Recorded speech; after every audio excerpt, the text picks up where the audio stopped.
رہتا، کبھی بہت قبض، کبھی بہت موشن، کبھی بلیڈنگ، کبھی گرم چیز نہیں کھا سکتا، اسی وجہ سے پڑھ نہیں سکتا۔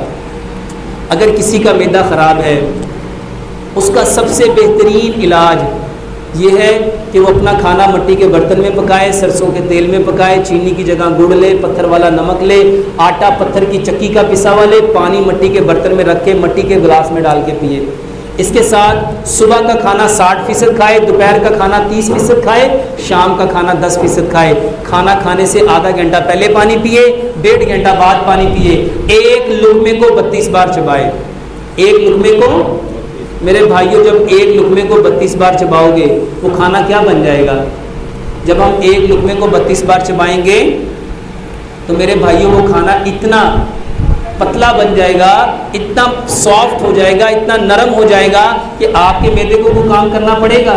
میرے بھائیوں، سب سے بڑی بیماری پتہ ہی کیا ہے؟ میرے بھائیوں، تیزی ہے۔ ہم لوگوں میں تیزی ہے، اور ہر شخص جانتا ہے تیزی کا کام کس کا ہوتا ہے؟ کس کا ہوتا ہے؟ ہر شخص کہتا ہے تیزی کا کام شیطان کا ہوتا ہے، مگر جب ہم کھانا کھا رہے ہوتے ہیں تو اس وقت ہم کون ہوتے ہیں؟ جب ہم پانی پی رہے ہوتے ہیں اس وقت ہم کون ہوتے ہیں؟ جب ہم باتیں کر رہے ہوتے ہیں اس وقت ہم کون ہوتے ہیں؟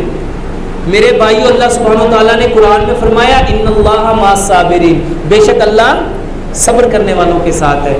تو میرے بھائیو، کھانے کو صبر کے ساتھ، سکون کے ساتھ، چین کے ساتھ، اطمینان کے ساتھ، راحت کے ساتھ، تسلی کے ساتھ، حوصلے کے ساتھ کھاؤ، کیونکہ سائنس کہتی ہے جو کام جس انٹینشن کے اکارڈنگ کیا جاتا ہے وہ آپ کو وہی پرووائڈ کرتا ہے۔ اور پیارے پیغمبر جناب محمد صلی اللہ علیہ وآلہ وسلم نے فرمایا،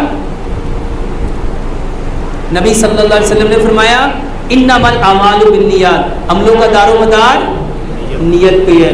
آپ جو کام جس نیت سے کرو گے، جب آپ کھانے کو اتنے صبر سے، حوصلے سے کھاؤ گے تو میرے بھائیوں آپ کو بھی وہی سب کچھ ملے گا۔